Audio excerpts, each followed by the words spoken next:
So you can't say that you love God and you have a relationship with God if you don't love people as well. That's a fact. Not just saying it. Yeah. Your actions should show it. That's biblical, right? That's in the Bible. It says, how can you love God whom you haven't seen? Right? But hate your neighbor who you have seen. Right? That don't make sense.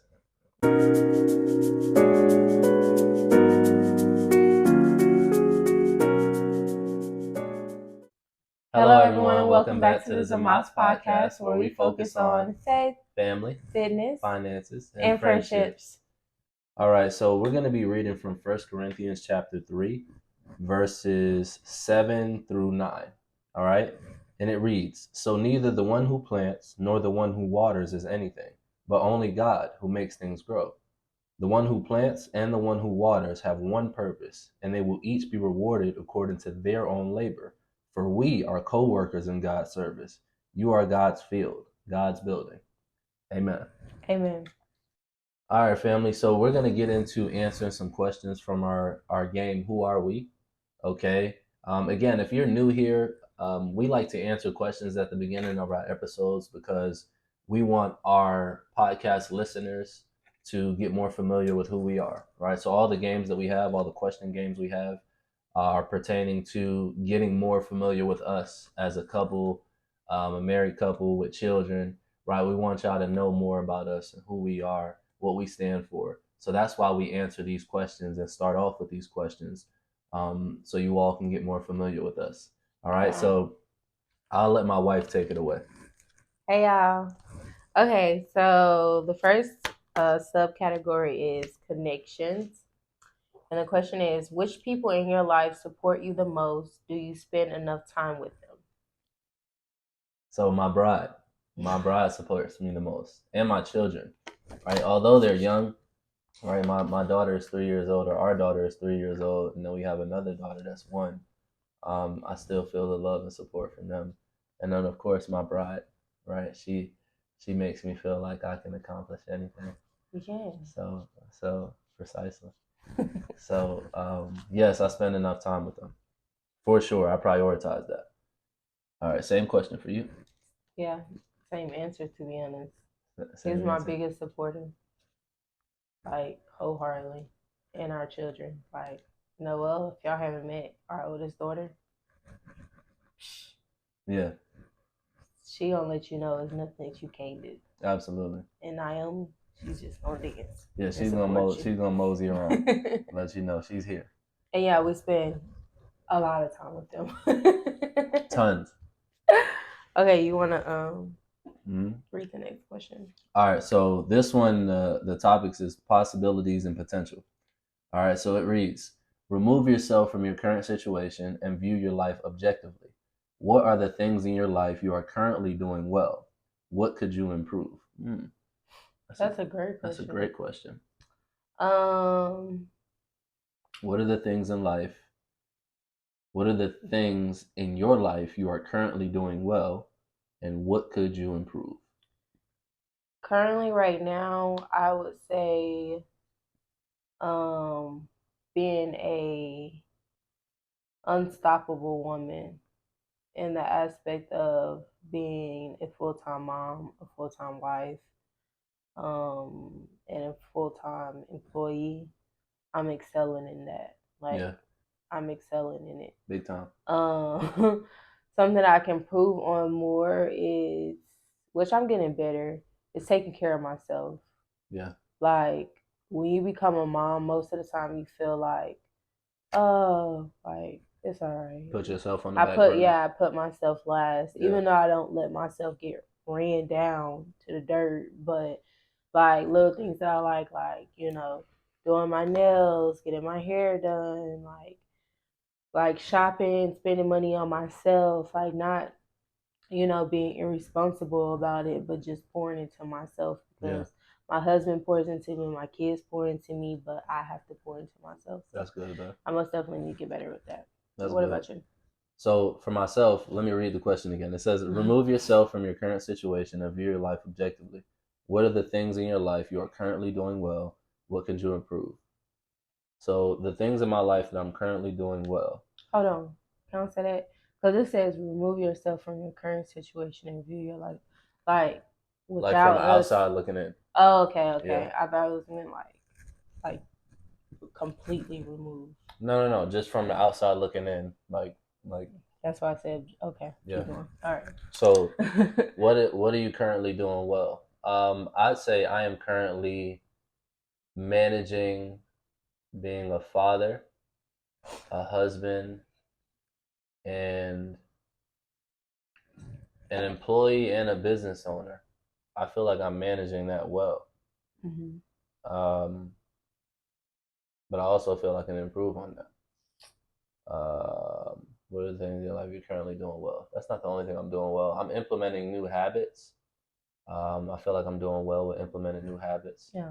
I started journaling, and I haven't missed a day of journaling since I started. It's been like 3 months. It's probably been 4 months now. Mm-hmm. Your composition looks starting to fill up. Oh, it's full. Yeah. Oh, you need another one? Well, I got a few more pages, but yeah, it's about to be full. I think we do have more. So yeah, so I've been journaling consistently for the last 3 or 4 months, and it's really helped. Right, it gives me clarity in my thoughts. It allows me to reflect on my day better, and it helps a lot. So I love it. So journaling is something that I've been doing well, but also I feel I can improve on that. Ultimately, what I would say I can improve on is just being more consistent. Right, I feel like I'm pretty consistent, but I can be even more consistent in a lot of different areas in life. So yeah, those would be my answers. That's good. Awesome sauce. All right, next question. So, well, we have two more. Mm-hmm. All right, two more. Next one's fears and insecurities. Ooh. List your most recent failure. Did you learn anything from it? My most recent failure. These cards are so pretty. What's my most recent failure? My most recent failure. Well, let me think too. It's because I don't look at it as failure, but I wanna answer the question. So my most recent failure.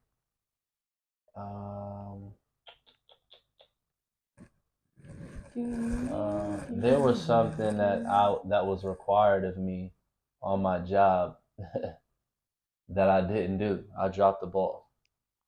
So I would say that's my most recent failure because it happened like a week and a half ago. Mm-hmm. Yeah, I dropped the ball. I was supposed to do some report or something like that, and I didn't do it. So that's my most recent failure. Did I learn from it? Yeah, of course. I always learn from the failures. All right, yeah, I learned from it. What you learn? Do the report. Yeah, do it.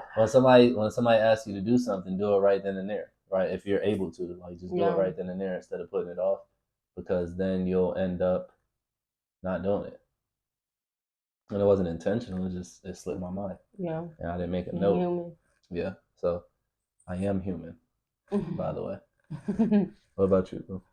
Am I human? Yeah.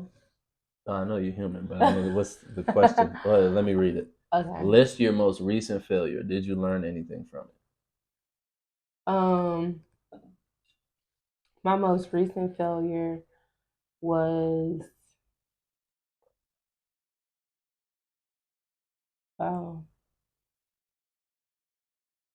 That's good. Yeah. Because it's like when you hear that word, it's like, well, it technically wasn't a failure. It wasn't a failure. Yeah, if you look at that word just does something to me. Yeah, but if you look at the definition, failure isn't like, oh, wow, like it's some big major thing. It's like little bitty things. Like, yeah. So my failure recently was just me being consistent in reading a book that I'm reading. It's called Forgiving What You Can't Forget. And when I read books, I love actually holding the book in my hand. So when I read books on my phone, I'll be missing days because I get distracted on my phone. Like not even gonna lie, I get distracted when I'm on my phone. So I would say that because I really like the past week I haven't read my book, and I was doing really good. Like if I'm on my break or like at least when the kids are asleep, I'll try to read a couple pages. So, and what I learned, just do it. Just do it. You know what I mean? Nike. Shout out to Nike. Sponsor us. Shout out to Art Williams. Actually, he's the originator. From what? Just do it. How? Because he was saying that in 1970. Oh. Before Nike. That don't mean that he's like. Oh, he's the originator. Next question. It says, okay, so this topic is self-awareness. All right, so it says, do you practice enough self-care? Oh, this is good. In which areas of your life could you improve? I feel like that's the same question. It's catered towards self-care, though. Catered towards Self-awareness. Okay. Do you practice enough self-care? In which areas of your life could you improve? I'm starting to. I'm starting to practice self-care more. And I will say that I've been doing it for a minute, but it's being seen more so now, doing it in myself, and I feel like with you too. Like I won't necessarily walk around in the house in my nightgown all day, every day. I put on a little two-piece, I put on a little shirt, a little underwear, spice it up. But it makes me feel good. I throw on some lashes, I keep my lip gloss on, like little bitty stuff that like usually I'd be like, man, whatever, I'm in the house. And the last part said,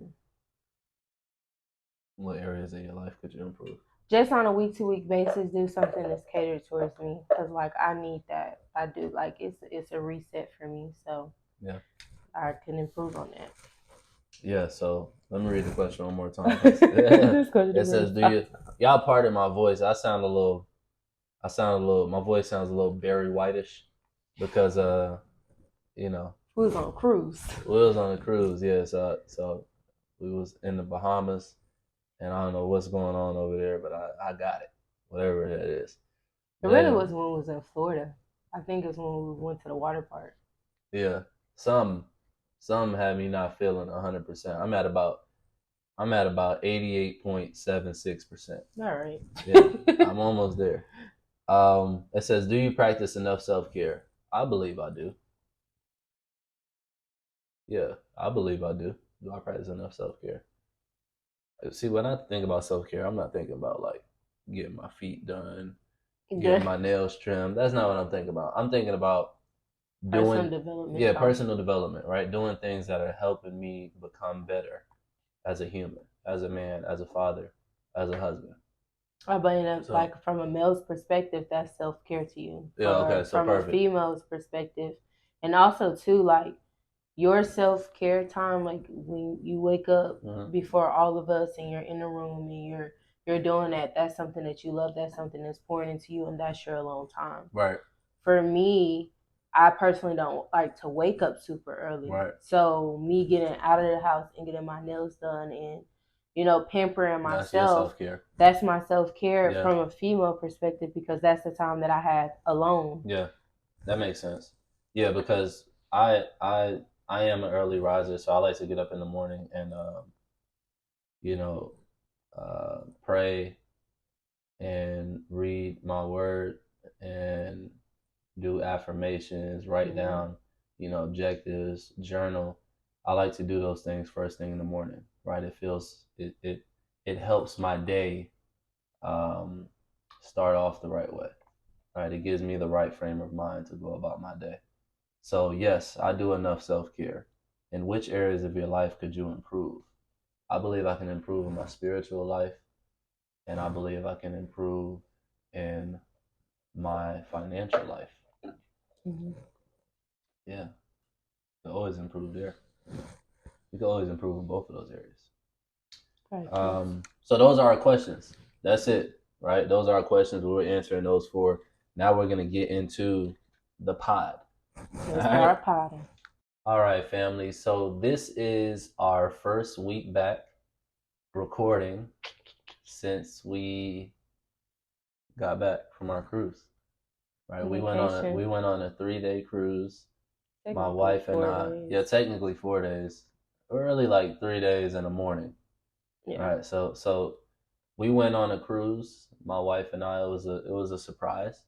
It was for my bride's birthday, and we're gonna release the mini movie that I created on my channel. Yeah, on my bride's channel, and we'll put it up. We'll put her channel up there. But this is our first week back, right? So this we're recording this now, um, but we are feeling great. I've been on a high ever since, ever since we've been back. I feel like I was telling my bride earlier that I feel like I know her more. I feel like we connected on a different level, Yeah. and being parents. And I know you can attest to this. Being parents is very easy to kind of put your relationship with your partner to the side Yeah, like and on the and back burner. yeah, on the back burner and focus on raising kids together. And that was like the main advice that we got. Not Right, to if do you that. remember, yeah, that was the main advice that we got before we even had our first child, was Noel, was make sure that you guys prioritize each other and Mm-hmm. still date each other and spend time with each other. And that's very easy advice to give, but sometimes it's difficult to do if you don't have that support system around, right? If you don't Yeah. have, like, for us, we don't just let anybody watch our kids, Mm-hmm. right? Like, if like we're just not doing it, we're not going for it at all. Yeah. So if you don't have that support system, if you don't have somebody that you trust to watch your children, then you always have your children, right? Either she has them or I have them, right? So we're always around them all the time. Yeah. And to break away and do something with just us, it doesn't. 4 days, like, Yeah, and then you hear 3 days, and it's like, oh, okay, but it's like it was 3 days us being away from our children. full days. Full days. We Yeah. have never been away from our children since they were born. We have a 3-year-old and we have a 1-year-old, and then our baby, the 1-year-old, like, she was still on my boob when we left, and Yeah. we came back and she's no longer on my boob. So Yeah. it's just like that time frame to be away for 3 days, to us, Yeah. it felt like a forever. week. Yeah, it It felt felt forever. like a week because we're so used to having them like around all the time, and then us catering and structuring like how we flow and operate around them because they are so young. Now, when Yeah. your kids get older, it's easier to, like, there's no reason, if your children are of age, to stay at home, or you have like older kids, there's no reason why you and your spouse shouldn't be out doing something. Right. Like breaking free from the house, or like just catering and pouring into each other. Right. So Right. Yeah. No, that's a fact. Yeah. So as I was saying, I've been on a high because we really got a chance to connect, right? We really got a chance to reestablish, our relationship, our love for one another. Yeah. We got a chance to ask each other some interesting questions. I learned some stuff about my bride that I didn't know. What you learn? I learned some good stuff. Like what? Like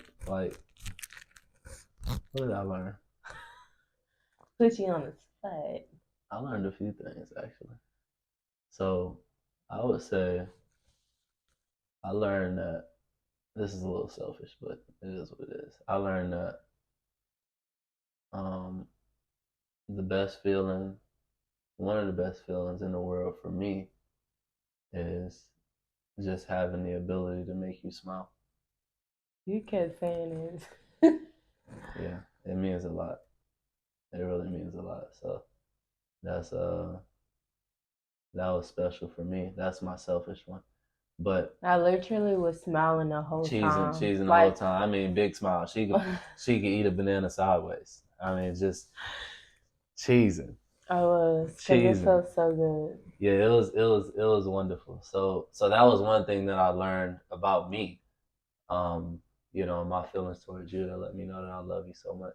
Even though I didn't need confirmation, I already knew that, but it was like the feeling, the feeling that I got from seeing you smile. It's like, it was wonderful.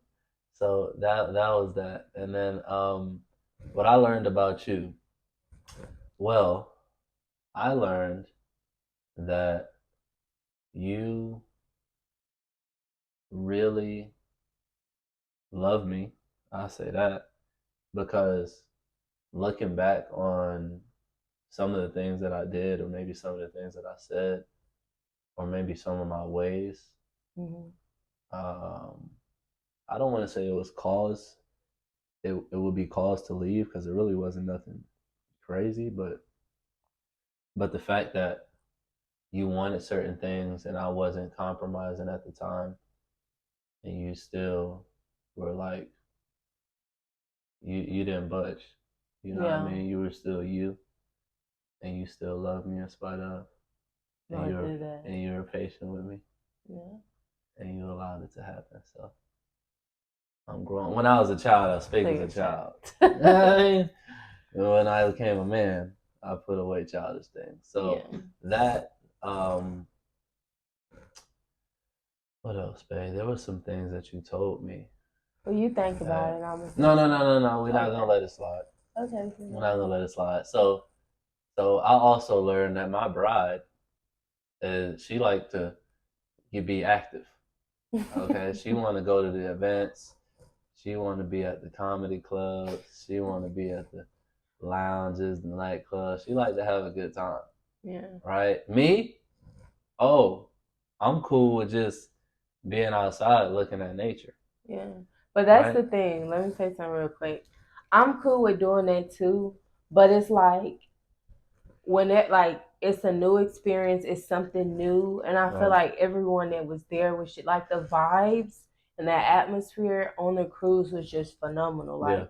everybody was just there to have a good time. Everybody was just happy and nice, and on a day-to-day basis you come across so many nasty people. So my Yeah. whole thing was like I want to be where people are laughing and Yeah. having a good time, and the like my mom says like you never know who you run across, especially like just the type of person that you are. Like you're naturally like you naturally talk to people. So the fact that we were away and it was just me and you, I was all down for like Yeah. just talking to people and Right. interacting with people because like, oh, like is this your first cruise or have you ever been on here? What you do and da da da. Like even in the sauna, like you you met people and Yeah. you talked to people Shout out to and Aaron.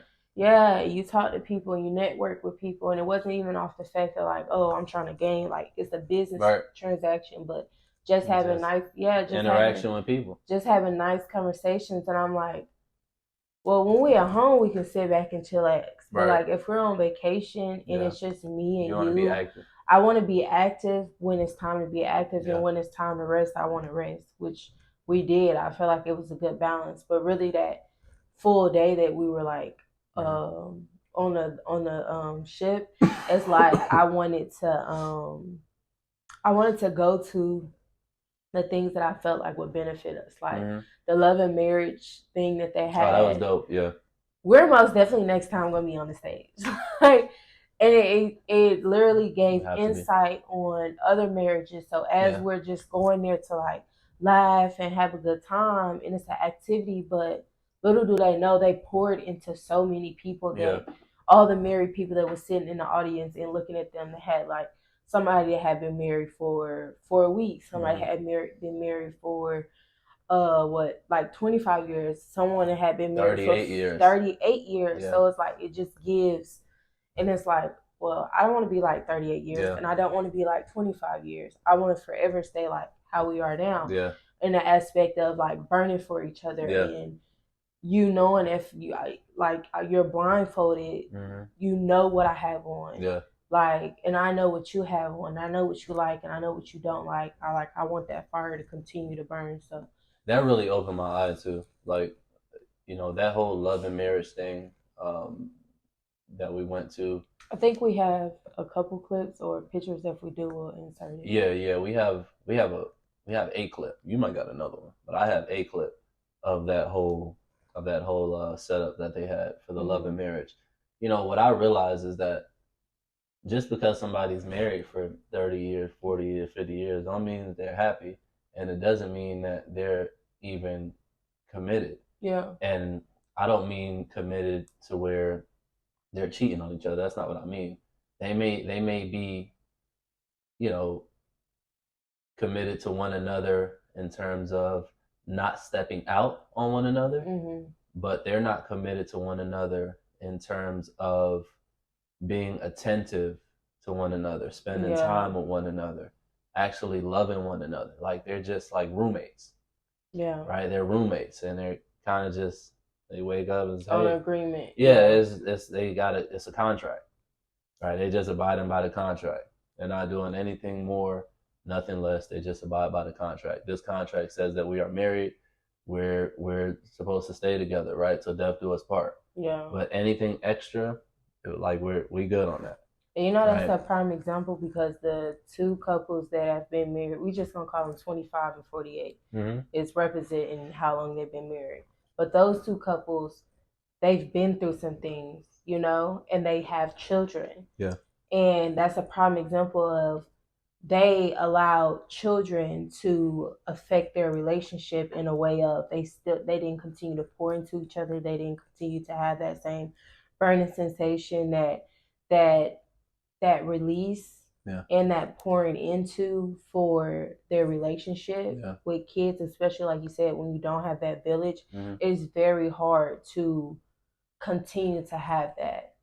And I feel like we've, especially like the past, year, we've done very good with not having someone to like watch our kids, and we're still pouring into each other. For sure. But I'm like, it like seems so simple, like us watching a movie while the kids are asleep and just holding each other, or just staying up and talking, even though we know we gotta be up in the morning time, like super early. Current situation, Don't care. Sleep is sleep. I'm always tired, to be honest. I'm a mother. Yeah. So I get a lot of sleep. Great sleep. Yeah. But yeah, just that, like, they were example of like what having children can do to your relationship, which is why you shouldn't have children until you're ready in the aspect of that you and your partner truly are best friends. Yeah. Like you have to be best friends with your partner. Yeah, I think that's very challenging to come across, right? You don't really see that too often. You don't see couples that are on one accord. You don't really see couples that really are in love with each other, right? Mm-hmm. They really are friends. They really enjoy each other's presence. You don't really see that too often, or at least I haven't. Yeah. Excuse me. Most of the couples that I see seem to just be along for the ride. Yeah. They seem like, to just be we in this. Yeah. And we're a couple, but I mean, we're not really, we ain't too into each other. Yeah. We just a couple, right? We married.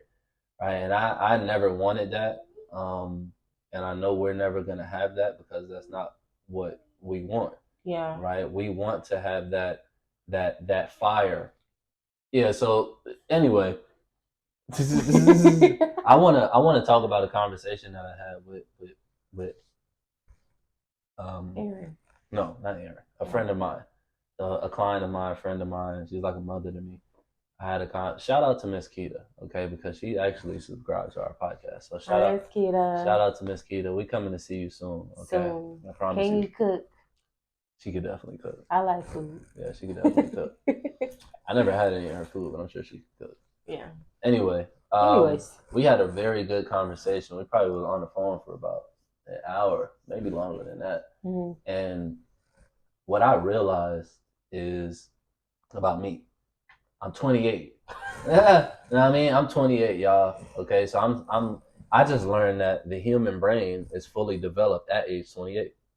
So maybe that's why a lot of things are starting to click for me now. Mm-hmm. And I'm starting to get like, oh, okay, like this is what I accept, this is what I do not accept, this is what I won't do, this is what I will do. Like it's starting to click for me now. That's why people say your 30s is like your prime time, or like that's when people start figuring it out. Like, okay, I can't do this, I can't let me do this. My 20s is like, I'm still in my 20s, but I'm 27, so she's 27. I understand. She's 25. Ooh, okay. Thank you. So my 20s has been like an experiment. I don't want to say experiment, but I've been learning myself, right? And as soon as I think I know myself, boom, it changes again. Right. So anyway, I don't want to go off on that tangent, but the point that I was trying to make was having this conversation with Miss Keita helped me to realize that it helped me realize my values, right? Or further solidify my realization of my values. All right. So as you all know, the foundation of our podcast, like everything that we talk about, is surrounding the 5 F's, which are faith, family, fitness, finances, and friendships, right? But then we have another 5. We got 2 hands, okay? So we'll stick with the other 5. The other 5 values, right? That coincide with these core foundational values is what's the most important things to me in my life, right? Is my relationship with my creator, my relationship with my bride, my relationship with my children, my relationship with myself, and my relationship with my peers.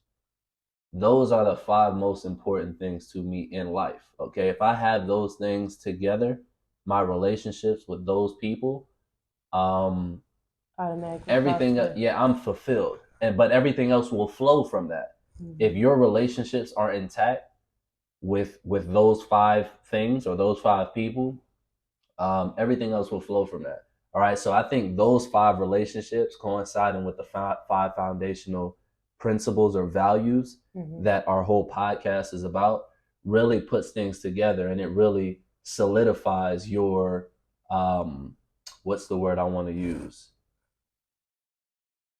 I guess your fulfillment as a human being, right? We are relational human beings, right? We're like we need to have relationships with other humans. We need to be like if like I need you, not just as my wife, but I need you like as another human. Like I need you, yeah. I need my children. Like we need each other. And if you don't establish good relationships and if you don't build and cultivate relationships, then you become all about self. You become self-consumed. And being self-consumed or selfish doesn't benefit anyone. It doesn't even benefit you. Yeah. Right. And so everybody loses. It's also sometimes it's not even being selfish. It's also being protective of hurting other people. Yeah.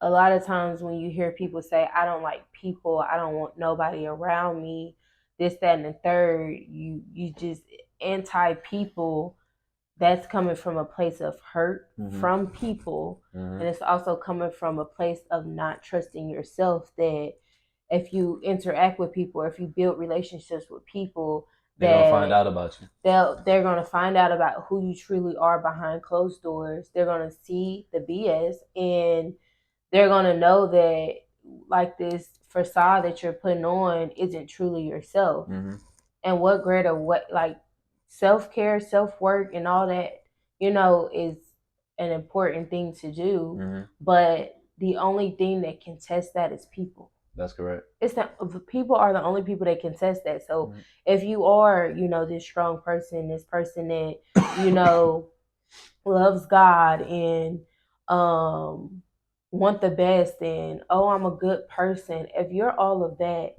then your life should reflect that. That's correct. And that means that whoever comes across you, she is love, she is peace, she is joy, or he is. I'm always speaking from the female perspective for the most part, but you always have that light on you, as of, she is who she says she is. Right. It's very easy to say, oh, I'm the most happiest and positive person in the world in my four corners of my house. But when I step outside, is that the same thing that's going to be reflected? Yeah. It's not, because you haven't pushed yourself to deal with other people. You have to. God is infinite love, and he loves people. So you can't do it, right? So going back to my conversation with Ms. Keita, here's what I wanted to say before I went off on my tangent. Although I said I'm not going to go off on a tangent, that's exactly what I did. So anyway, getting back to it, when I had the conversation with Ms. Keita, it made me realize those 5 values, or those 5 relationships that I hold dearest to my heart. What are 5 things, I should say, I hold dearest to my heart, which are all relational, by the way. What made me realize that is that we were having a conversation about essentially having children and seeing the ramifications of them growing up without a father, right? Or them growing up in a single parent household. The reason I'm so passionate about family and being a present father and being the best husband I can be, being the best father I can be, the reason I'm so passionate about that is because I understand the consequences and repercussions of a child that grows up without one of their parents, or a child that grows up and they're not being encouraged, they're not being poured into, they're not being spoken life into, right? I understand because I've seen it, right? I see other adults that walk around, and really adults are just grown children. Yeah. Right. They're just older children. That's it. Right. We're all children. We just get older. So I see other adults that walk around with so much hurt. They walk around with so much baggage, and you can see it in their eyes. I talk to people sometimes, and it's like a walking corpse. They're literally they have no life in them. Why? It's because they haven't been spoken life into. Right. No, nobody spoke life into them.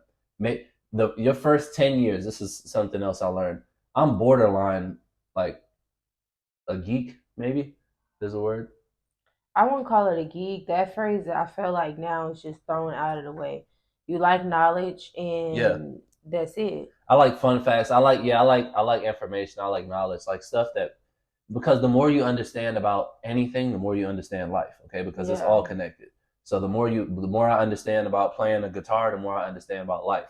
The more I understand about the way the body works, the more I understand about life. Okay, so anyway, I learned that the first 10 years of a human being's Crucial. life is the most important years of their life.